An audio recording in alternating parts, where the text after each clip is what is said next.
उसी शायर की कहानी है जो आदमियत से बेपनाह मोहब्बत करता था और आजाद रहता था। आजाद रहूं मेरा मसलक है सुले, कुल हरगिज कभी किसी से अदावत नहीं मुझे। ये लगता है जैसे कि पूरा का पूरा एक छोटी सी डिबिया में एक जादू बंद है। अब यहाँ पर फिरंगियों का राज है, कब तक इसका मातम मनाओगे, होश में आओ मिर्जा। हजारों ख्वाहिशें ऐसी के हर ख्वाहिश पे दम निकले।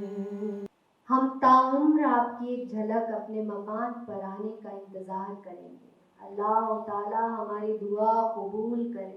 अच्छा मिर्जा, हमें इजाजत दें।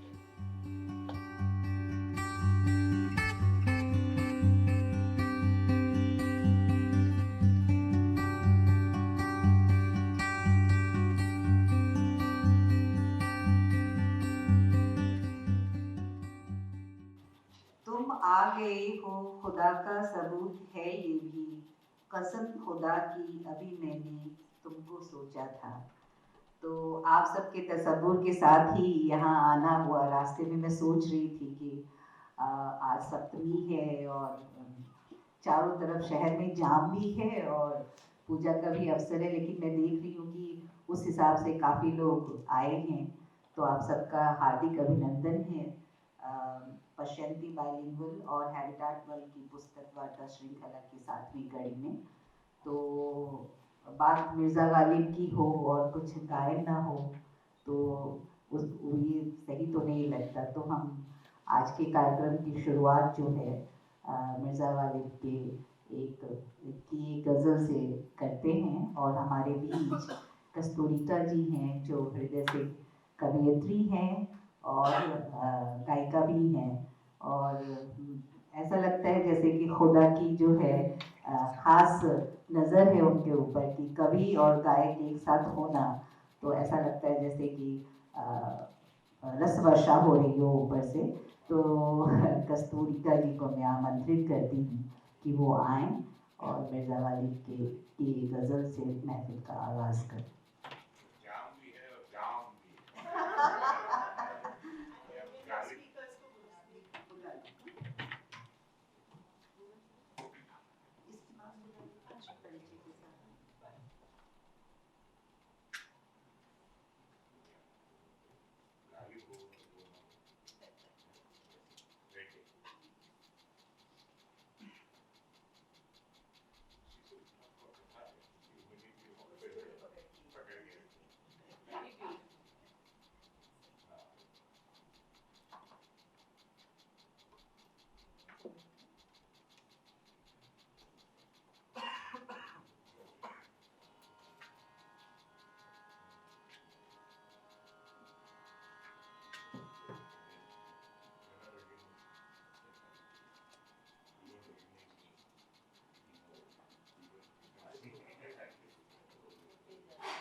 सबको प्रणाम। दुर्गा पूजा की बहुत बहुत हार्दिक बधाई सबको। गालिब की एक बहुत ही फेमस गज़ल है, हजारों ख्वाहिशें ऐसी, जो मैंने कंपोज किया है, सुना रही हूँ आपको।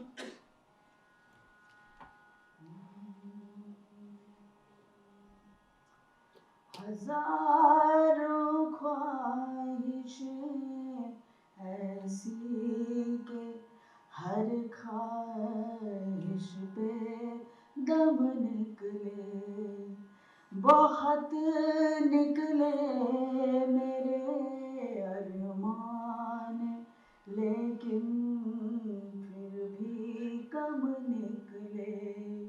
हजारों ख्वाहिशें ऐसी कि हर ख्वाहिश पे दम निकलना खुल्द से आदम का सुनते आए हैं, लेकिन बहुत बेआबरू होकर तेरे कूचे से हम निकले। हजारों ख्वाहिशें ऐसी कि हर ख्वाहिश पे दम निकले। मोहब्बत में नहीं है फर्क जीने और मरने की। मोहब्बत में नहीं है फर्क जीने और मरने की। उसी को देख कर जीते हैं जिसका फिर पे दम निकले। उसी को देख कर जीते हैं जिसका फिर पे दम निकले। हजारों ख्वाहिशें ऐसी के हर ख्वाहिश पे दम निकले। Thank you.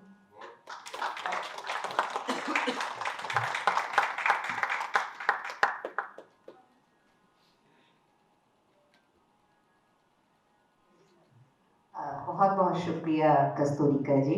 हमारी ख्वाहिश ये है कि आप ऐसे ही कंपोज करती रहें नई नई गज़लें, नई नई नज़में। बहुत बहुत शुक्रिया। तो आज के पन्ने के अब आज की शाम के 2 पन्ने हैं चमकते हुए से, जिसमें एक पर रमा यादव जी के वाया मिर्ज़ा गालिब का नाम चमक रहा है और दूसरे पे डॉक्टर श्रीधर बालन का। तो हम शुरुआत करते हैं रमा यादव जी से। Professor Rama Yadav Miranda house में प्रोफेसर हैं, लेकिन उनकी असली पहचान जो है हिंदी विभाग से जुड़ी हुई है। उनकी असली पहचान है कि वो एक बहुत अच्छी थिएटर आर्टिस्ट हैं और शून्य थिएटर की स्थापना भी की है उन्होंने और उसके डायरेक्टर भी हैं और बहुत इंटरनेशनल और नेशनल लेवल पे इनके बहुत सारे प्रोडक्शन बहुत मशहूर हुए हैं, जिसमें कि मीराबाई का उल्लेख करना मुझे ज़रूरी लगता है। उसके अलावा बहुत सारे, एक तो असाध्य वीणा आगे का, जो कि मुझे लगता है कि उसे नहीं देखकर हम लोगों ने कुछ मतलब हमारे सौभाग्य में शायद कुछ कमी सी हो गई है।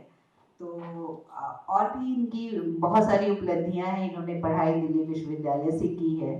तो रमा यादव जी को मैं आवाज़ देना चाहूँगी इस शेर के साथ कि तुम आ गए हो तो कुछ चांदनी सी बातें हो, तुम आ गए हो तो कुछ चांदनी सी बातें हो, ज़मीं पे चांद कहाँ रोज़ रोज़ उतरता है, ज़मीं पे चांद कहाँ रोज़ रोज़ उतरता है। आइए रमा जी, आपको मंच में आमंत्रित करती हूँ और उनके साथ बातचीत में शामिल होंगी प्रोफेसर निशा नाग, जो उनकी बहुत गहरी मित्र भी हैं और मिरांडा हाउस में सहकर्मी भी हैं। वो पिछले 24 साल से पढ़ा रही हैं मिरांडा हाउस में। उन्होंने दिल्ली विश्वविद्यालय और जामिया मिलिया इस्लामिया से भी पढ़ाई की है। उनकी रुचि आलोचना में खास तौर से है और वो एक अच्छी कहानीकार भी हैं और उनकी कहानियाँ और समीक्षाएं देश के सारे जो राष्ट्रीय जाने माने अखबार हैं और पत्रिकाएं हैं उनमें छपती रही हैं। और सबसे सुंदर बात कि मुझे उनकी मुस्कुराहट बहुत अच्छी लगती है, तो उनकी मुस्कुराहट के साथ मैं उनको, दोनों सहेलियों को आमंत्रित करती हूँ। मिर्ज़ा गालिब की बात हो तो ऐसा लगता है जैसे कि हिंदुस्तान के अदब का जो आसमान है उसमें अलग से जो सितारा चमक रहा है वो मिर्ज़ा गालिब हैं। मिर्ज़ा गालिब ऐसे शख्स हैं कि हमारी जो आज की डिजिटल किशोर पीढ़ी है उसको भी 2-4 सेट तो याद होते ही है मिर्जा गालिब के। तो ये मिर्जा गालिब की खासियत है और हमारी जुबान पे नाजुकी बन के वो हमेशा छाए रहते हैं। मेरा कहने का मन हो रहा है कि जैसे हम रामचरितमानस के पद आज भी उनकी पंक्तियां लोक में हर तरफ व्याप्त है, उसी तरीके से कुछ कुछ मिर्जा गालिब भी हमारी रगों में दौड़ते रहते हैं। तो मिर्जा गालिब को मैं उनकी ही एक शेर से याद करना चाहती हूँ कि हैं और भी दुनिया में सुखनवर बहुत अच्छे, हैं और भी दुनिया में सुखनवर बहुत अच्छे, कहते हैं कि गालिब का अंदाजे बयां और है। तो गालिब के अंदाजे बयां को रमा यादव के अंदाजे बयां के जरिए जानने का एक बहुत सुंदर अवसर है हम सबको। तो आइए हम एक नए गालिब को रमा यादव की नज़र से देखते हैं।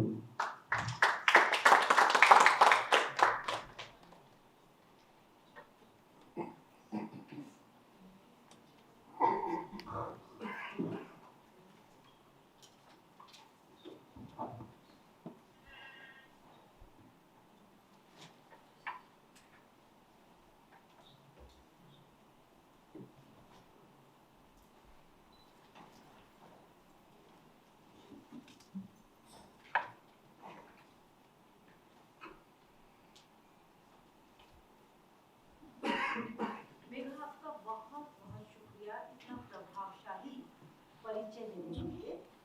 रमा और मैं काफ़ी वर्षों से मिरांडा हाउस में एक साथ हैं और किसी हद तक रमा के मनोमस्तिष्क में चलने वाली उथल पुथल, इसकी रमा की क्रिएटिविटी और थिएटर के साथ जो एक लगाव है, उस लगाव से परिचित होने का मुझे सौभाग्य है। रमा जो है जितनी अच्छी अध्यापिका है उससे भी कहीं बेहतर रंगकर्मी है। अगर गालिब कहते हैं कि रगों में दौड़ते फिरने के हम नहीं कायल, जब आंख ही से न टपका तो लहू क्या है। ये जो किताब है रमा की आंख से टपका हुआ लहू है। मैं ये कहूँ बरसों से इनके दिमाग में ये पूरी की पूरी परिकल्पना पक रही थी। यदा कदा मुझसे इन्होंने इस पर बात भी की, लेकिन ये जो असली जो नाटक बन करके और निकल करके आया, ये एक अभ्यास शाला के दौरान श्री राम सेंटर की रिपर्टरी में काम करते हुए ये पूरा का पूरी ये परिकल्पना जैसे साथ अभिनय के साथ साथ पत्ती चली गई। और किस्से जो थे वो किस तरह से एक नाटक में ढल कर आए, इसके विषय में रमा बहुत अच्छी तरह से बता पाएंगी। पहली बात। दूसरी बात ये कि जो पूरा परिवेश इस नाटक का है और जिस पर रमा लगातार इस नाटक को बीच बीच में उस पुरानी दिल्ली की उन गलियों से जिस तरह से जोड़ती हैं, वो रमा के बचपन में जिया हुआ पूरा एक परिवेश है। न केवल बचपन बल्कि न जाने कितनी पीढ़ियां उसके साथ जुड़ी हुई हैं, क्योंकि एक लंबे अरसे से इनका जो परिवार है वो पुरानी दिल्ली के जो हवेली हैदरपुरी वहाँ रहता आया है और बाबा दादा से भी बचपन से ये यही किस्से सुनती आई हैं।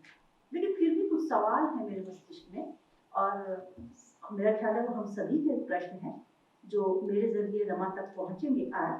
पहली बात तो मुझे ये कहनी थी कि पुस्तक के शीर्षक में ही रमा ने लिखा है, इस शहर जिसे कहते हैं दिल्ली में एक दरवेश रहता था, मिर्जा गालिब।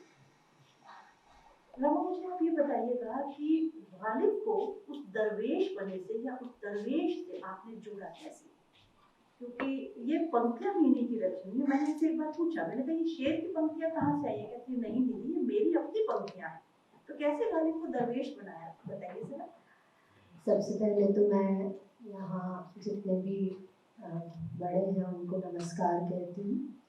मेघा जी, आपका बहुत बहुत शुक्रिया जो परिचय दिया। निशा दी सवाल पूछ रही हैं, अच्छा लग रहा है। मैं थोड़ा सा बताना चाहूँगी कि पहली मुलाकात मेरी इनसे मिरांडा हाउस से भी पहले हम लोग आकाशवाणी में थे, दीदी प्रोग्राम कर रही थी, मैं आई थी, मैं भी कर रही थी प्रोग्राम।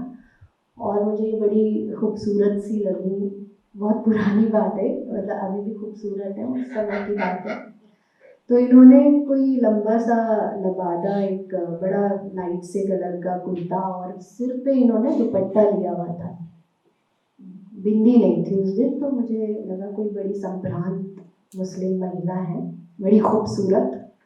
तो मैं गई, उससे पहले मेरा यूनिवर्सिटी से इनसे कोई परिचय नहीं था। तो मैं गई और मैंने कहा कि आप ना बड़े खूबसूरत लग रहे हो। तो मैंने कहा आप क्या करते हो? इन्होंने कहा मैं मिरांडा हाउस में पढ़ाती हूँ। तो मैंने कहा मैं भी इसी दिशा में प्रयत्नशील हूँ, कहीं कहीं पढ़ाती हूँ और परमानेंट हो जाऊँ, ऐसा सोच रही हूँ। तो मैंने कहा आप मुझे आशीर्वाद दीजिए कि मेरा भी मिरांडा हाउस में हो जाए, जैसे कहते हैं ना मतलब बच्चे। उन्होंने कहा हाँ, ये मेरा आशीर्वाद है। और उसके कई साल बाद मैं मिरांडा हाउस में थी। तो मैं दीदी का बहुत बहुत धन्यवाद करती हूँ। ये कुछ होते हैं जो हमारे दिल से जुड़े होते हैं। मैं आप सबका और अनामिका की नमस्कार कहेंगी। तो ये एक आया, तो मैं यहाँ, ये मेरे अंदर की घटना है शायद। इसका ये अगर नाटक ना होता तो कोई प्रभाव ना होता मेरे मन पे भी। तो हम जिस घर में रहते हैं उसको सैयद वालों के घर के नाम से जाना जाता है, और जो उसकी स्त्रियां हैं उसको सैयद वाली के नाम से जाना जाता है। तो शुरू में जब मैं बच्ची थी तो मेरी माँ को आवाज़ लगाते थे नीचे से कि सैयद वाली, मतलब कहीं जाना है, अगर कोई गीत संगीत के वहाँ बड़े प्रोग्राम्स चलते रहते हैं, रात को होते हैं वो, मतलब वो शुरुआत होती है जब सब, अब तो समय बदल गया, नई बढ़ियाँ आ गई हैं इलाकों में।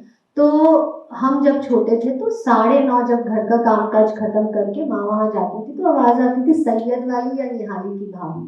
तो जो सैयद का आला था वो हर बृहस्पतिवार को सजता था, और मुझे ये नहीं पता था कि सैयद कोई और है और हम हिंदू हैं, या ऐसा मेरे मन में कोई कॉन्सेप्ट नहीं था। और बहुत सुंदर सजता था, खुशबुएं आती थी इत्र की, बहुत ही सुंदर। और वहाँ पे कुछ होता था मिठाई वगैरह। तो मैं छोटी थी तो वो मेरा हक बनता था कि मैं जाऊं और वहाँ से वो मिठाई का सकोरा, हमारे चांदनी चौक में सकोरे हुआ करते थे, और वो सकोरा तो कुछ खास ही स्वादिष्ट हुआ करता था। तो वो मेरे दरवेश, पहले दरवेश जो सैयद हमारे घर के।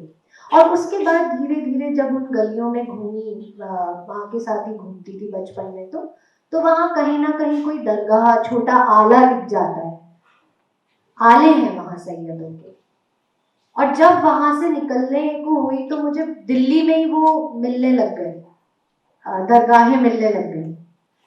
और फिर एक दिन अचानक से जब थोड़ी समझ आई होगी बच्चे से बड़े, तो दिखाया गली कासिम जान मम्मी ने कि ये है, यहाँ मिर्जा गालिब रहते थे और ऐसे ऐसे।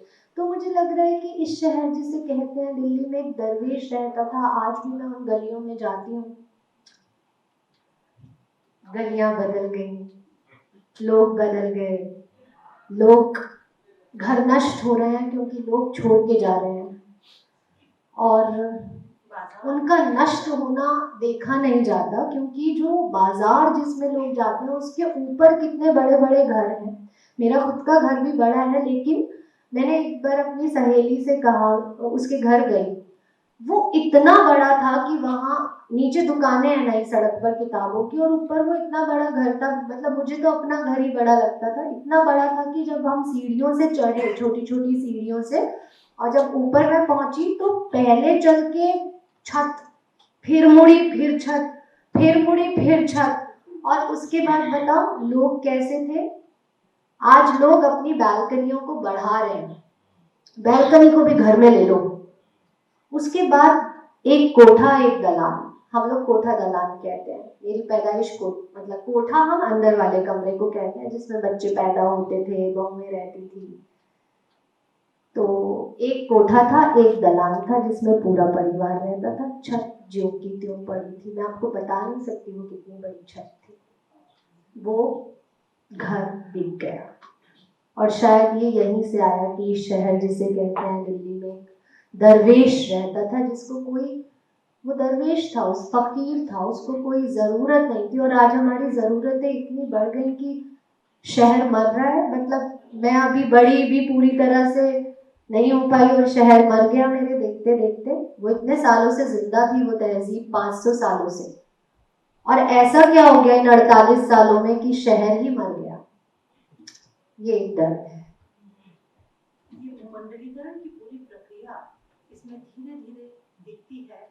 और जहाँ तहाँ आप देखेंगे कि इतने छोटे से इस नाटक में मुश्किल से 80 पेज का नाटक है, और 80 पेज में भी जो छपाई है वो काफी बड़ी है।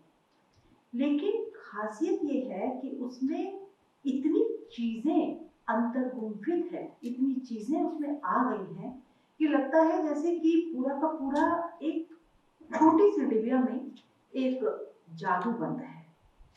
और सबसे खूबसूरत बात, पुरानी दिल्ली के उस समय की परिकल्पना, वो शीशम के दरवाजे, वो गलियां, वो ईद और दिवाली की धूम, वो रंग बिरंगे दुपट्टे, उसके साथ में ईद का माहौल, और जैसे पूरा का पूरा जैसे गूगल के मैप पर जैसे लोकेशन बताई जाती है। आप देखेंगे कि पूरे एक पैराग्राफ में जिसमें आपस में बाशिंदे बात कर रहे हैं, और वो बाशिंदे जिस तरह से अभिव्यक्त करते हैं कि गली कासिम जान से इस तरफ जाइए तो ये आएगा, और इधर जाइए तो इधर एक चीज आएगी, और उधर जाइए तो उधर मस्जिद होगी। ऐसा लगता है कि जैसे गूगल मैप पूरा का पूरा खुल गया है सामने। इतनी खूबसूरती से वर्णन किया है, और उसमें कोई भी, पहली बात ये कि नाटक की दृष्टि से देखा जाए तो चुस्त और दुरुस्त डायलॉग्स है। उसमें कहीं भी दोहराव या रेपिटेशन नहीं है। छोटे से कलेवर में बहुत सारी चीजें जो हैं वो आ गई हैं। सबसे बड़ी बात, मिर्जा गालिब के पूरे व्यक्तित्व को जिस तरह से उभारा गया है, मुझे लगता है कि बड़ा आदर्श व्यक्तित्व है वो। और उनकी अपनी पत्नी के साथ जो सहज संबंध है, आप लोगों के हाथ में नाटक आए और आप लोग पढ़िएगा तो एक तरह से एक इमेज में दूसरी इमेज जिस तरह से बदल जाती है, गड्ढमड्ढ होती है, वो जो नाटकीय युक्ति है वो बड़ी खूबसूरत है। बचपन से मिर्जा गालिब का अपनी पत्नी के साथ जो संबंध है, पहले छोटपन में शादियां हो जाती थी, गालिब भी इसके अपवाद नहीं थे, और फिर आपस का जो सहज संबंध है पति और पत्नी का, बात करते करते जो है वो बचपन में जाता है नाटक एकदम से, और उसके बाद फिर युवावस्था में आता है। तो बचपन में जो गालिब ने जो बेसर दी होती है उमराव को, वही बेसर चमकती हुई फिर से दिखाई देती है। तो ये जो युक्ति है नाटक में एकदम आश्चर्यचकित कर देती है। हालांकि कोई बहुत नई युक्ति नहीं है, लेकिन दो चीजों का जो जुड़ाव है, युवावस्था और वृद्धावस्था, और उसमें कोई जोड़ नजर नहीं आता कहीं भी, और एक दो दिन कई जगह पर ये चीज नजर आती है। सबसे बड़ी चीज इस नाटक में जो मुझे लगी कि किस्से हैं, किस्सों के साथ एक तवारीख, एक इतिहास भी गढ़ करके आ रहा है। खास तौर पर गालिब के जिन पत्रों को लिया है रमा ने इसके बीच में, और ये कि वो पत्र लिखते हैं, उन चिट्ठियों में इतिहास गुंथा हुआ नजर आता है। साथ में बदलता हुआ समय, अंग्रेजों की हुकूमत आ रही है, जफर जो है वो नाम के बादशाह है, लेकिन लाल किले में अभी तक समय ऐसा है कि दरबार जुट रहा है, कवि और लेखक जा रहे हैं, और गालिब का उस दरबार से जो सहज संबंध है या जो संबंध है वो किस तरह का है। सबसे बड़ी बात ये कि एक शायर, एक लिखने वाला दूसरे शायर को किस अदब से पुकारता है। कौन कहता है उन्हें कि आप अपना शेर सुनाइए, वो जब हरगोविंद के यहाँ जाते हैं तो वो कहते हैं कि मैं अपनी नहीं कहूँगा, शायद जौक का कोई शेर सुनाते हैं वो। दाग, जौक, मीर तकी मीर और गालिब चारों एक जगह बैठे हुए नजर आते हैं जफर की महफिल में, और इतना सोचकर इस चीज को रचना, ये जो लेखकीय युक्ति है या लेखक का व्यक्तित्व है। रमा ये बताइए कि लेखक के इस व्यक्तित्व की रक्षा आपने किस तरह से की है इस पूरे नाटक में, कि एक लेखक कैसे दूसरे लेखकों को भी उतना ही सम्मान दे रहा है। ये बहुत बड़ी चीज है। तो ये नाटक ऐसे लिखा गया कि ये ऐसे लिखा गया कि ये बोल तो दिया कि ये नाटक लिख रही हूँ, उसके बाद बड़ा दबाव हो गया क्योंकि वो बैच मेरे सामने था जिसको ये नाटक करवाना था। वरना निशाली तो मेरे को जानती है क्योंकि मैं उनके साथ ही काम करती हूँ, तो बहुत सारे कामों में मैं काफ़ी उनका प्रेशर रहता है कि ये काम कर लियो, ये काम हो जाना चाहिए। तो ये नाटक नहीं लिखा जाता अगर ये वाला ग्रुप नहीं होता जो जिसके बाशिंदे अभी बैठे भी हैं, उमराव बैठी हैं। और ये चेंज होता गया क्योंकि मेरे सामने ये था कि हर एक्टर को ये सब नए थे, पहली बार एक्टिंग कर रहे थे, किसी ने कई स्कूल कॉलेज में की होगी, लेकिन इस तरह से श्रीराम सेंटर में पहली बार उतरने वाले थे स्टेज पर। तो ये एक दबाव था कि सबको, तो बहुत ज़्यादा बोल दिया कि हाँ लिखेंगे। और मुझे लिखना था कुछ और पुरानी दिल्ली पे, जो कि जिसके 120 पन्ने लिखे पड़े हैं 5 सालों से। तो मुझे ये खुद का डर था कि मैं उस रचना, अपनी रचना का मैं कुछ चुरा के इसमें ना डालूं क्योंकि वो एकदम अलग रचना है वो, और मुझे लगा ये उसके साथ बड़ा अन्याय हो जाएगा क्योंकि उसके 120 पन्ने लिखे हुए हैं और इनको भी मैंने कई बार गाया हुआ है कि मैंने कुछ लिख दिया है और पता नहीं उनका।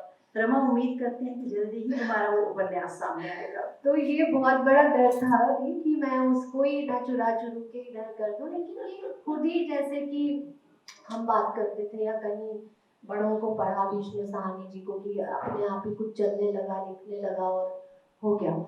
तो एक तो गालिब को जब, क्योंकि मेरे पास बहुत समय से गालिब के पत्र थे और बहुत समय से मैं उनको देखती रहती थी भानु सर के पास, कभी कभी गालिब को सुना, या भटनागर सर जिनका मैंने उल्लेख किया है, वो मैथ्स के प्रोफेसर रहे और उनको पूरा गालिब रचा हुआ था।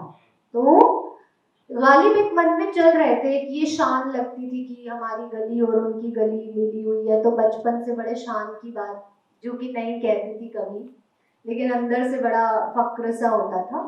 तो ऐसे अंदर से वो गालिब अपने आप जैसे खतों में और इधर, तो ये जो रूप है इस नाटक का, ये कहीं ऐसा लिखा हुआ नहीं है। मुझे अपने आप लगा कि जो मैं फर्स्ट सीन करूंगी तो मैं कैसे करूंगी, कैसे इंट्रोड्यूस करवाऊं थिएटर मंच पे, जो मुझे गालिब और उमराव एक साथ दिखे और दर्शकों को एक साथ दिखे और वो छोटे दिखे और वो फिर उनकी जर्नी चले तो कैसे चले। तो बस वो एक चांदनी चौक में जो हम कबूतर उड़ाने वाले लड़कों को देखते रहे या कंचे खेलने वाले बच्चों को देखते रहे, पतंग उड़ाने वाले बच्चों को देखते रहे, और गलियों में हम लाइट बंद हो जाने तो गलियों में निकल जाते थे, घेरा वाला खेल खेलते थे। तो ऐसे ही मुझे लगा वो लोग जरूर करते होंगे क्योंकि उमराव इतनी छोटी थी, 9 साल की, तो छोटी से होने के बावजूद तो ऐसा नहीं है ना कि वो शुरू में ही दुल्हन बन गई होगी। तो एक सीन उभरा उनका खेलने का, और फिर जब मैंने रिया को देखा इसको तो मुझे लगा ये इतनी ब्यूटीफुल सी है, तो कुछ जब बड़ी हुई होंगी, क्योंकि ये मेरी बीच वाली उमराव बनी, जो बच्ची उमराव है वो दूसरी उमराव थी। तो मुझे लगा कि इस तरह से ये बढ़ा, और वो शख्सियत एक ऐसी शख्सियत थी क्योंकि वो दरवेश मेरे मन के, तो वो बिल्कुल फकीराना, जिसको कोई फर्क ही नहीं पड़ता था कि कुछ है खाने को नहीं है, कर्जा चला आना है। और मुझे लगा कि जब मैं खतों को पढ़ रही थी तो वो दूसरों को रिस्पेक्ट बहुत देते हैं, बहुत ज्यादा, इतनी रिस्पेक्ट देते हैं कि, और खत लिखते जाते हैं, खतों का जवाब नहीं आ रहा है और वो खत पे खत लिख रहे हैं और कह रहे हैं कि मैंने तुम्हें तब खत लिखा, तुमने जवाब नहीं दिया। और उनका बच्चा मन है, इतना बच्चा मन है कि वो कहते हैं कि मुझे इतना दुख हुआ, क्या मुझसे कोई गलती हो गई मियाँ, अब मान जाओ। हरगोपाल तफ्ता को वो इतने खत लिखते हैं, इतने खत लिखते हैं कि मैं हैरान कि कोई इतना बड़ा शायर, मतलब किसी को इतने खत लिखते हैं और खत का जवाब नहीं आता, तो वो इतने दुखी हो जाते हैं जैसे इतना दुखी एक बच्चे का मन। तो और तो वही है कि वो अपना शेर ना सुना के, जो आपने कहा कि कितना उनका मन होता है। वो कहते हैं कि मीर का ही एक अशार कहूँगा, मशहूर है आलम में मगर हो भी कहीं हम, अलकिस्सा न दर पे हो हमारे कि नहीं हम। और फिर दाग देहलवी, हजारों काम मोहब्बत में है मजे के दाग, जो लोग कुछ नहीं करते कमाल करते हैं। तो वो पहला ही जब बैठक में जाते हैं तो मुझे लगता है कि वो, मैंने उनके खतों में उनको इतना विनम्र पाया, इतना कहीं कहीं उनका वो वाला अहम मुझे दिखाई नहीं। तो मुझे लगा वो कैसे शुरुआत कर सकते हैं, अपने शेर को जाके वो नहीं वहां पे फेंक सकते, दे सकते महफिल को, तो किसी उस्ताद का शेर देंगे, ऐसा दिमाग में आया जहन में उनके खतों को पढ़ के। मैं एक रिक्वेस्ट करूंगी कि शिव बैठे हैं तो जैसे शुरुआत में आप पढ़ते थे वहीं से अपनी बुलंद आवाज में बैठे बैठे या खड़े होके कंफर्टेबल जैसे आप। नहीं एक्चुअली जिसे कहते हैं दिल्ली, ये गली बल्ली मारान में एक दरवेश रहता था, नाम था जिसका मिर्जा गालिब। जी हाँ साहब, असदुल्ला खां गालिब। कहानी है ये उसी शायर की जो मुरीद था इश्क का। उसका इश्क एक फानी इश्क से जुदा था, इश्क जो इंसान को इंसान से होता है, इश्क जो हर गुनाह माफ करता है, इश्क जो हर नफरत से परे है, इश्क जो हर मजहब को एक करता है। उसी शायर की कहानी है जो आदमियत से बेपनाह मोहब्बत करता था और आजाद रहता था।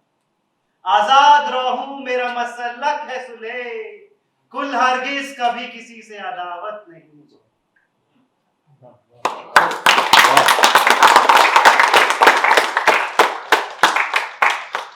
और मुझे लगता है शिव को भी किसी से अदावत नहीं है, ये भी आजाद रो रहा है ना। एक प्रश्न जो बार बार मेरे मन में उठा इसको देखकर, नाटक को देखकर और पढ़ते हुए, वो ये कि इसमें शुरू में डिबरी आती है और अंत में डिबरी आती है, लाइट तो तब थी नहीं। तो मिर्जा के घर में जो जलती हुई डिबरी है वो कोई सिंबल है क्या है? हाँ वो सिंपल है। अभी डिबरी से काफी चीजें याद आ रही हैं। तो हम जब छोटे थे तो वहाँ मकान होते हैं कि मंजिले, एक खंड, दो खंड, तीन खंड। तो हमारा जो तीसरा आखिरी खंड जो होता है हमारा लकड़ी का होता है। वो लकड़ी का एक उसमें कमरा होता है, तो उस लकड़ी के कमरे में रहते थे। और सामने एक बहुत बड़ी हवेली थी जो कि अब खत्म हो गई, त्रिलोक चंद जी की हवेली। तो बड़ी मशहूर त्रिलोक चंद की हवेली, त्रिलोक चंद, और हम तो ताऊ जी कहते थे। तो बत्ती का जलना, मतलब तीन चीजें बताना चाहती हूँ कि एक तो वो बचपन की बत्ती कि त्रिलोक चंद ताऊ जी की हवेली की जब बत्ती जलती थी उनका झूमर दिखता था। वो एक हवेली ऐसी थी जो 2 गलियों में फैली हुई थी और हमारे मकान से उसकी 6-7 खिड़कियां, हवेली अभी भी है, लोग नहीं रहते। उनके घर में बड़ी मुश्किल से जा पाते थे, इतना आसान नहीं था उनके घर जाना। किसी बहाने से कुछ दे के आना होता तो माँ कहती थी ये जाओ उनको दे आओ। तो वो जीने भी एकदम बढ़िया वाले, जैसे सीमेंट के जीने हैं सबके, तो उनके घर के जीने हरी सीमेंट के। और अगर सबके जीने इतने हैं तो उनके इतने, और सबके इतने चौड़े हैं तो उनके इतने। तो वहां बत्ती जलती थी शाम को, और बत्ती उस पीली रोशनी के साथ ही वो खुद, उनके यहाँ पे एक डस्टर होता था, वो खुद हर खिड़की को रोज झाड़ते थे। मेरे को लगता है सफाई करना मैंने उन्हीं से सीखा शायद, अगर थोड़ी करती। वो रोज खुद झाड़ते थे और मैं हैरान होती थी कि इतनी ज्यादा धूल है क्या, मतलब रोज क्यों कर रहे हैं। मुझे टेंशन हो, बहुत बूढ़े थे वो और मैं बहुत बच्ची। नीचे सुनारों की दुकान थी, हमारी गली में पूरी एक सुनारों का मोहल्ला बसा हुआ था। वो भी उजड़ गया और वो दुकान भी उजड़ गई, अभी उजड़ गया हाल ही में 10 साल पहले। नीचे एक लाइट जलती थी जो हरी सी होती थी। तो और सुबह ऐसा होता था कि जो किशोरी ताऊ जी थे, जो हमारे घर के, मतलब हमारा घर भी 2 गलियों में फैला हुआ है, तो हमारी एक गली के जो पहली मंजिल है, ग्राउंड तल जो है, उसमें से किशोरी ताऊ जी, मतलब वो समझ लीजिए कि उनके खखारने की आवाज का मतलब है 3:45, 3:45। वो इतनी तेज होती थी, और घंटी, और वो मैं अपनी खिड़की से झांकती थी तो मुझे लगता था कोई जलेबी ढूंढ रहे हैं और उसको सुबह सुबह खा रहे हैं। बहुत बाद में पता चला वो उनके नकली दांत थे। तो वो ढिबरी जलती थी, तो क्योंकि वो भी 80-90 साल के थे उस समय, तो गालिब का मैंने समय देखा तो ये सब लोग सुबह उठ के ऐसे काम करते थे, लाइट जला के, डिबरी जला के। तो मुझे लग रहा था कि गालिब भी डिबरी जला के जरूर ऐसा कुछ करते होंगे। और दूसरी बात ये थी कि भानु सर के साथ जो मैंने इतने साल काम किया, तो सर के नाटकों में हमेशा छोटे कैरेक्टर मिलते थे शुरू में। तो कोई रानी है, रानी की फ्रेंड है आप, या दासी हैं, और आप डिबरी लेकर आ रहे हो, वो डिबरी बुझनी नहीं चाहिए। और जब बहुत बड़ा प्रोडक्शन उनका अंधाई हुआ तब हम सभी के हाथों में दिए। तो इसका नाटक का आरंभ भी डिबरी से होता है, एक आशा से, अंत भी एक आशा से होता है, डिबरी से जलाते हैं वो एंड में। आशा जी एक डायलॉग पढ़ेंगे, उसके बाद वो जलाते हैं वो डिबरी। और शायद मेरे मन में ये डिबरी जली रहना चाहती है। मैं नहीं चाहती कि वहां के सारे मकान खाली हो जाए। एक आशा, मुझे लगता है मेरा मकान है, वो जब तक खाली नहीं हो रहा तो मुझे अच्छा लगेगा। वो एक डिबरी है। इस पूरे नाटक का जो रचाव है, उस रचाव में गालिब के ऊपर जो अक्सर एक आक्षेप लगाया जाता है, उस आक्षेप का भी विस्तार करता है ये कि गालिब पहले जफर के साथ जुड़े और उसके बाद अंग्रेजों से शायद वो वसीका ले रहे थे।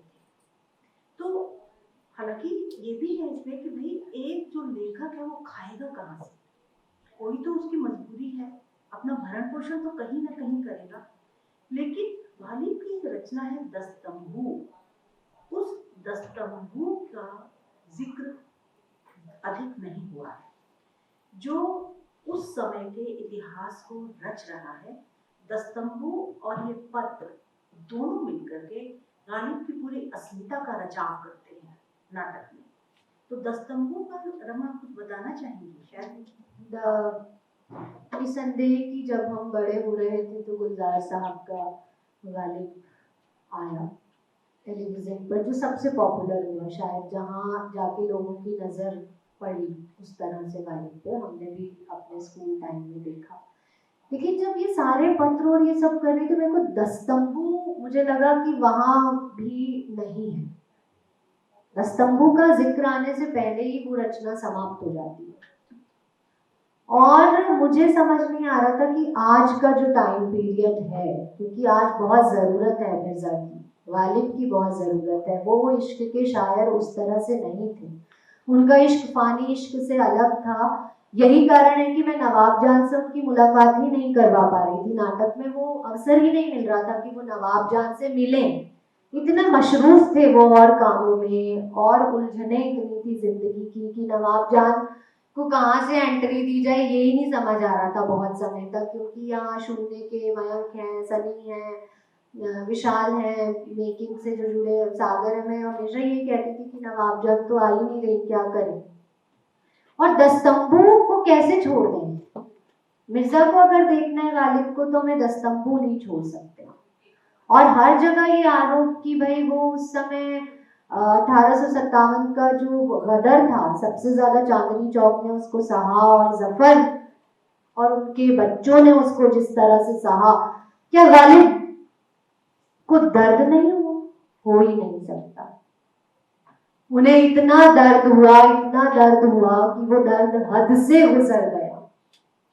क्योंकि वो इश्क की नहीं है, ये वाला इश्क नहीं है जो हम गालिब को ऐसे कहीं कहीं बचपने में कोट कर देते हैं। वो इश्क नहीं है उनका। तो इश्क हिंदुस्तान से है, आजाद रूहानियत से है। और जफर से तो उनको, बादशाह जफर से तो क्या मोहब्बत रही होगी, क्योंकि लाल किला में उनको पनाह और उस तरह से आना जाना, उनका एक रुतबा। और वो ऐसा हो नहीं सकता। दस्तंबू में, ये तो 1922 में एक पैदाइश एक बुआ की थी, तो उन्होंने कहा कि अंग्रेजों का ज़माना बहुत अच्छा था। मैं बड़ी हैरान हुई। कहती है कम से कम ब्रेड तो मिल जाती थी। मैंने कहा क्यों अच्छा था? कहती है कम से कम ब्रेड तो मिल जाती थी, ब्रेड दूध फ्री में मिल जाता था, कमाने की ऐसे ना भी कमाए तो उस समय मैंने देखा खत पे खत लिख के, मतलब एक डायलॉग जो अभी हर्षा जी पढ़ेंगी वो डायलॉग नहीं है, वो उनकी डायरी से सीधा का सीधा उठाया गया है। वो इतना लिख रहे थे, वो बिल्कुल पागलपन की इंतहा हो गई थी कि वहाँ जफर, बादशाह जफर और पूरा उस समय लाल किले में जो शासक थे उस समय के, उनको अंग्रेजों ने एकदम ऐसे बना दिया था कि ये सबसे खतरनाक है। भारत को डिवाइड करने का वो उन्होंने डाल दिया था वहां, उनको पूरी तरह से कल्प्रिट बना दिया था।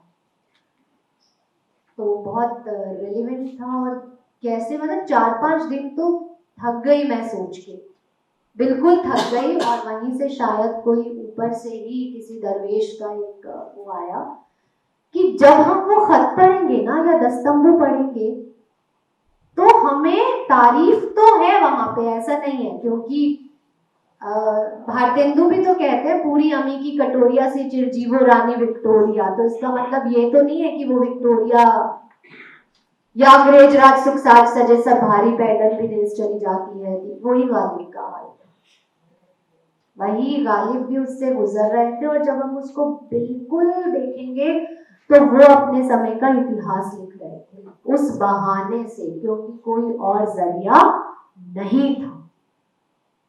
तारीफ है, उस तारीफ के पीछे तवारीख है, तवारीख के घाव है।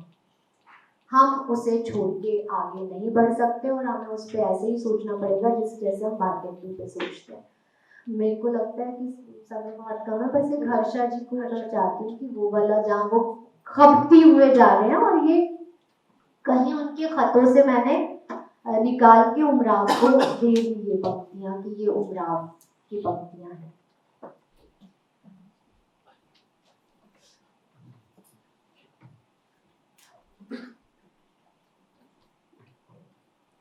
नमस्कार आप सभी। एक बहुत ही प्राउड मोमेंट है ये मेरे लिए। इस बहुत खास नाटक के कुछ डायलॉग्स मुझे पढ़ने का यहाँ अवसर मिला। कोशिश करूंगी कि मैं इन डायलॉग्स को यहाँ पढ़ते हुए इनके साथ न्याय करूं। हर्षा जी, वो एक ही डायलॉग जो एक जी, तो पेशे खिदमत है उमराव की कुछ पंक्तियां। अल्लाह, अब कितना और जख्मी करोगे इस अंगूठे को मिर्जा। कलम बना बना कर इतने खपती क्यों हो तुम?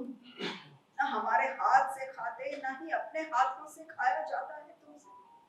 कलम बनाने से फुर्सत हो तब तो खाओ। 4 दिन हो गए एक निवाला ढंग से नहीं खाया है। जब देखो खत लिखते हैं और कलम बनाते हैं। अल्लाह, अब मुझ पर रहम खाइए मिर्जा। कुछ तो अपना और अपनी उम्र का ख्याल करो। कब तक क्यों मातम मनाते रहोगे? जो होना था हो गया। दिल्ली की गलियों और मोहल्लों को उजड़ना था, उजड़ गए। तुम्हारे यार दोस्त संगी साथी सब बिछड़ गए। अब यहाँ पर फिरंगियों का राज है। कब तक इसका मातम मनाओगे? होश में आओ मिर्जा। शुक्रिया। ये मैं बताना चाहूंगी कि ये दस्तंबू को छपवाने में उनके जो हरगोपाल तो समझ लीजिए कि वो उस इतिहास को तो छोड़ ही नहीं सकते। वो है गालिब जो इतिहास लिख रहे थे 1857 का। वहीं से हम आंखों देखा हाल जान सकते हैं। इस इतिहास में एक परिकल्पना की है रमा आपने कि ये तो सबको पता है कि मिर्जा गालिब जो थे वो निसंतान थे और उनके पास निखत नाम की एक बच्ची रहती है जिसे वो अपनी बेटी की तरह प्यार करते हैं। अपने भाई के बच्चों को बेटी की तरह, अपने बच्चों की तरह प्यार करते हैं। और जकिया का एक खत है जो बड़ा ही मार्मिक खत है। एक शादीशुदा लड़की मानो अपने पिता को खत लिख रही है, जिसे लिखत पढ़ती है। इसके बारे में कुछ बताएंगे रमा? ये जाकिया का जो कैरेक्टर है ये भी मुझे कहीं किसी कुछ ऐसा था कि मिर्ज़ा पे लिखना था लेकिन बहुत लिखा गया उन पे, तो कुछ ऐसे मिर्ज़ा जो अपने से हो। तो जाकिया उनके ख़तों में, वो मुंशी हफीर बख्श हैं, भाई कहते हैं उनको, बहुत खत लिखते हैं गालिब, बहुत ही खत लिखते हैं। मैंने भी सोचा मैं भी कुछ शुरू करूं पर हो नहीं पाया उतनी पेशेंस। जल्दी भी समझ। अनामिका दी की एक बड़ी प्रसिद्ध कविता है कि स्त्रियां चिट्ठी लिखती हैं धारावाहिक। यहाँ गालिब भी लिख रहे हैं दीदी, देखिए धारावाहिक। हाँ, तो वो जब खत पढ़ने शुरू किए तो पूरा पूरा दास्तान लिखते हैं गालिब, तो लिख रहे हैं। अचानक एक दिन मुझे उनको जो खत लिख रहे हैं उसमें दिखा कि और छोटी बेगम कैसी है। अच्छा, वो कहती है कि आप मुझे डांटोगे अब्बू तो मैं मिर्जा के पास चली जाऊंगी, तो उसको बोलो कि मुझे मिर्जा ना कहा करे, मुझे चाचा कहा करे, मैं चाचा हूँ। दूसरा फिर खत पढ़ा, उसमें फिर जाकिया बेगम कैसी हैं, अब थोड़ी बड़ी हो गई क्या। तीसरे खत में पता चला जाकिया बेगम जो हैं वो खुद खत लिखना चाहती हैं, इसलिए पढ़ना सीख रही हैं कि मैं, और फिर वो गजल कहना सीख रही हैं। और मिर्जा हमेशा पूछते हैं कि कैसी हैं जाकिया, आप कितनी बड़ी हो गई।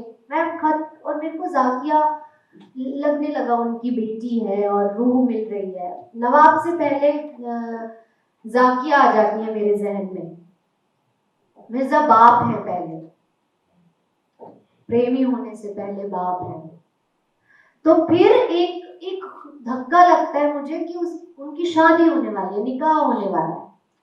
फिर निकाह कैसा हुआ, वो वहां चली गई, मजाक बहुत करते हैं मिर्जा, अच्छा अब तो भूल जाएगी अपने चाचा का। फिर एक बार जब वो आती होंगी, गौना हुआ होगा, तो फिर उदासी दिखी मुझे।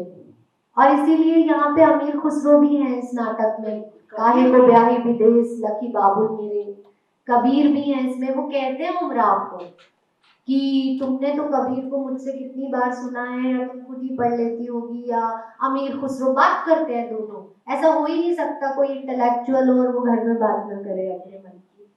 तो फिर एक दिन जाकिया के बारे में लिखना बंद और खत भी लिखने बंद मुंशी हफीर साहब को। और मेरे अंदर की भी बेटी जैसे रो पड़ी कि कितना, क्योंकि फिर मैंने सोचा जब आज ही बेटियों पे इतने पहरे हैं, तो उस जमाने में जैसे नैहर से बुलावा आता था तो बेटी जाएगी, अब के बरस भेज भैया को बाबुल, उससे भी पहले मुझे लगा वो तो जाकिया तो चली गई, अब तो वो तभी आएगी। और जाकिया के पिता मुझे लगा मुंशी हफीर साहब कितने ओपन माइंडेड होंगे, क्योंकि सगे भाई नहीं है, तो मिर्जा उनसे वो लिबर्टी लेते हैं और उसके चाचा बनते हैं और खतों में इतनी इतनी बात करते हैं। लेकिन अब कहाँ, और यहाँ बाप का हृदय टूटता है।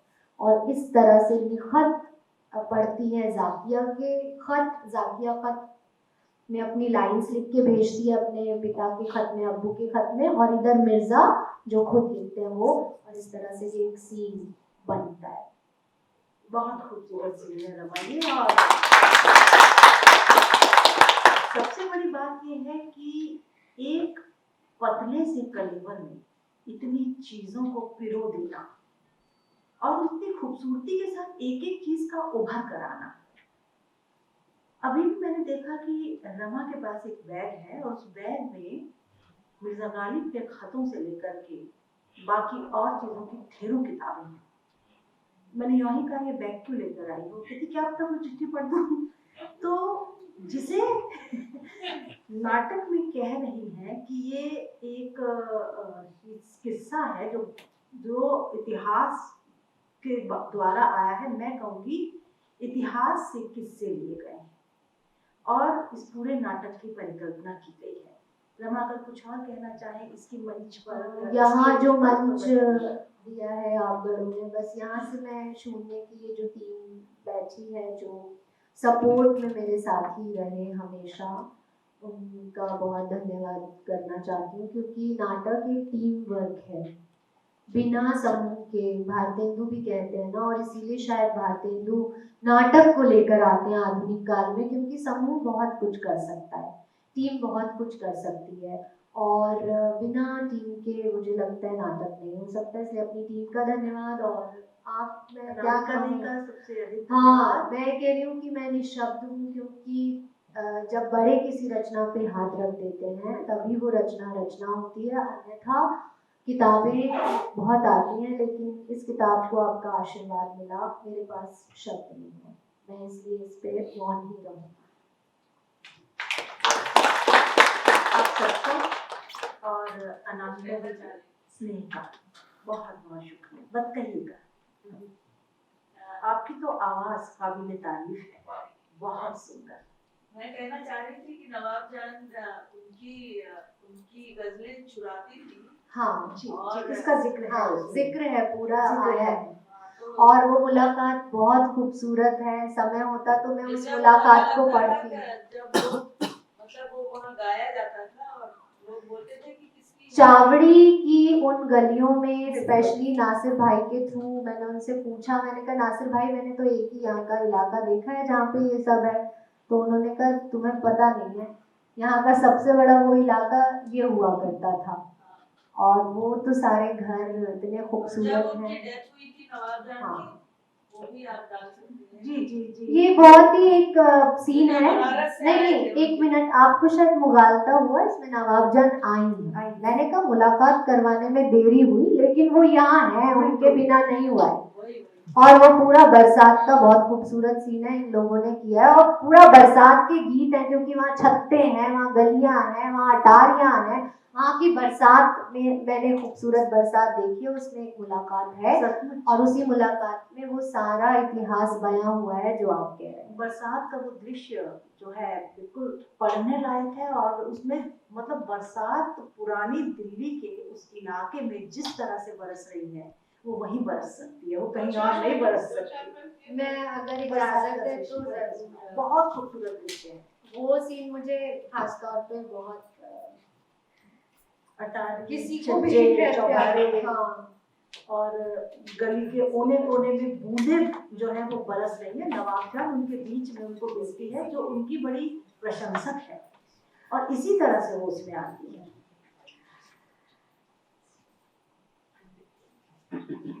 तो ये शुरुआत ऐसे है कि बारिश का दिन है, तो मंच पर रोशनी भी वैसी ही है, समय थोड़ा आगे बढ़ गया है, दिक्कत पहले से कुछ बड़ी दिखाई दे रही है। अम्मा के घर के कामों में हाथ बटा रही हैं। बब्बन मिर्जा, ये सब कैरेक्टर डेवलप किए हैं बब्बन का भी। बब्बन मिर्जा के अखबार और खतूत करीने से संदूक में सहेज रहे हैं, उनकी दाढ़ी और मूछों के बाल सफेद हो गए हैं, खूब तेज मेहे बरस रहा है। मिर्जा एक टक मेहे को दालान में बैठे देख रहे हैं, साथ ही अपने पैर में हुआए घोड़ों को सहला रहे हैं। दूर कहीं फकीर बैठा मल्हार गा रहा है, में हमें गलियां भीजी भीजी गलियां में हमें, कटरे भीजे, कूचे भीजे, छत्ते भीजे, भीजी सारी दिल्ली, पुरानी दिल्ली और मेरी पुरानी दिल्ली। अब यहाँ पे नवाब आती हैं, और कैसे आती हैं कि मिर्जा बारिश को देखे ही जा रहे हैं, साथ ही उनका हुक्का और शराब रखी है। मिर्जा जब शराब पीते हैं तो उस तरफ उमराव कम ही आती हैं, पर उनकी जरूरत के सब सामान का ध्यान रखती हैं। फकीर मल्हार में पूरी तरह डूब गया है, और उसके साथ मिर्जा भी। और मिर्जा कुछ अपने से बात शुरू करते हैं, और एक यहाँ पे उनकी शायरी है कि बाजी चोए अफ्ताल है दुनिया मेरे आगे, अतफाल है दुनिया मेरे आगे, होता है शबो रोज तमाशा मेरे आगे। इसको छोड़ती हूँ। उसके बाद है कि वो कहते हैं कि वो एक ऐसी ही बारिश थी जब हम कल्लू मियाँ के यहाँ बैठे थे। कल्लू मियाँ वो जो उनकी किताब छापा खाना सब चलाते हैं, अपने दीवान के सिलसिले में गए थे। हरगोपाल तख्ता भी वहीं थे और हमसे डांट खा रहे थे। कई बार जब मेह बरसता है तो यादें ताज़ा हो जाती हैं और कुछ जख्म भी हरे हो जाते हैं। फिर ये कन्वर्सेशन है। गालिब, नूरे नजर लखते जिगर मिर्जा तख्ता, वल्लाह बिल्लाह अगर किसी शहजादे या अमीरजादे के दीवान का दबीचा लिखता तो उसकी इतनी मदह न करता कि जितनी तुम्हारी मदह की है। अब हमको और हमारी रविश को पहचानते तो इतनी मदह को ही बहुत मानते। हरी कांच की चूड़ियों से भरे हाथों में एक पर्दा नशी हमें दिखाई दी। हमने अपने से ही कुछ बातें कर रही थी मोहतरमा। गुफ्तगू बड़ी पोशीदा सी लग रही थी। हम दूर से ही बैठे देख रहे थे।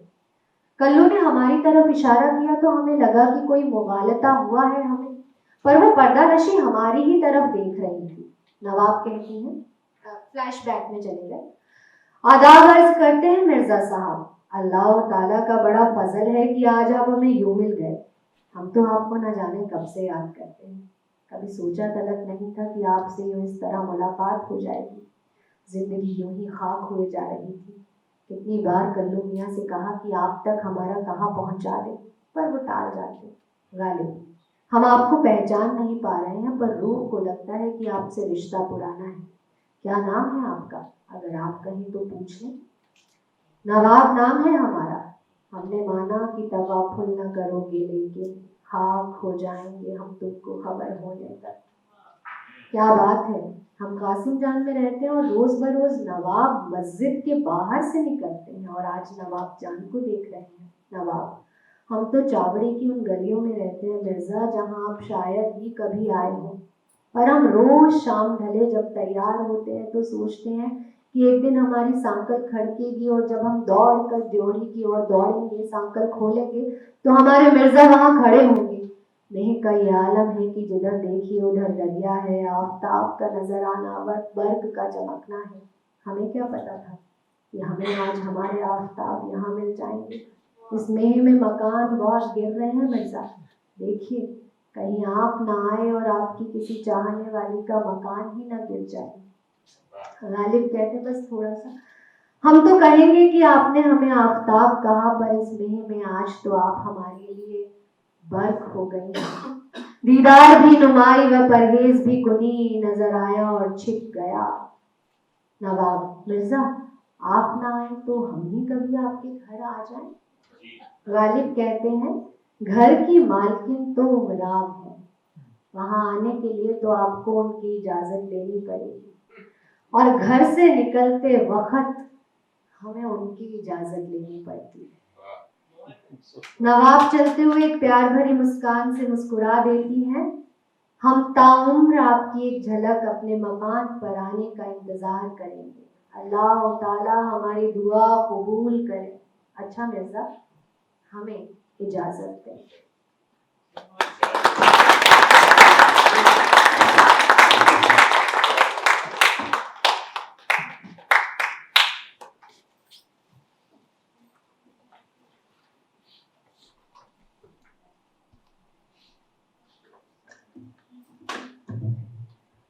बहुत बहुत शुक्रिया रमा जी, निशा जी।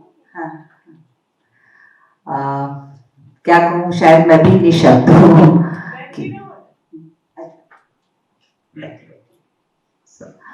तो रमा यादव जी की नज़र से मिर्जा गालिब को देखना, एक बिल्कुल नए मिर्जा गालिब जो मुख्य धारा के मिर्जा गालिब है, उससे एक अलग किस्म के मिर्जा गालिब से आज मेरे ख्याल से इस सभागार में बैठे सभी लोगों की मुलाकात हुई कि मिर्जा एक अलग किस्म के मोहब्बत के प्रतीक हैं, जो मुल्क से भी मोहब्बत है और इतिहास और कल्पनाशीलता को मिलाकर उन्होंने जिस तरीके से एक नए मिर्जा गालिब की रचना की है, वो आज के, मुझे लगता है आज के वक्त की बहुत बड़ी ज़रूरत है। तो इसके लिए बहुत बहुत बधाई रमा जी। इतिहास, राजनीति और साथ में जो छोटे बहुत कोमल किस्म के मानवीय सरोकार है, उसको आपने इतने सूक्ष्म तरीके से रखा है इस नाटक में कि अभी लग रहा है कि भाग के जाऊं और किताब की दुकान पे पहुंचूं। और है, बहुत बहुत शुक्रिया, और उसको बस आज रात जग कर पढ़ ही लो, क्योंकि कुछ ऐसे मतलब जुगनू की तरह ऐसा लग रहा था कई बार कि जो एक साथ खूब सारे जुगनू चमक गए आपके कहने में, है ना। क्योंकि उन गलियों से होके, और वो जो नॉस्टेल्जिया है आपका, वो नॉस्टेल्जिया ही एक्चुअली मनुष्यता को बचाने का एक उपक्रम है, मुझे लगता है।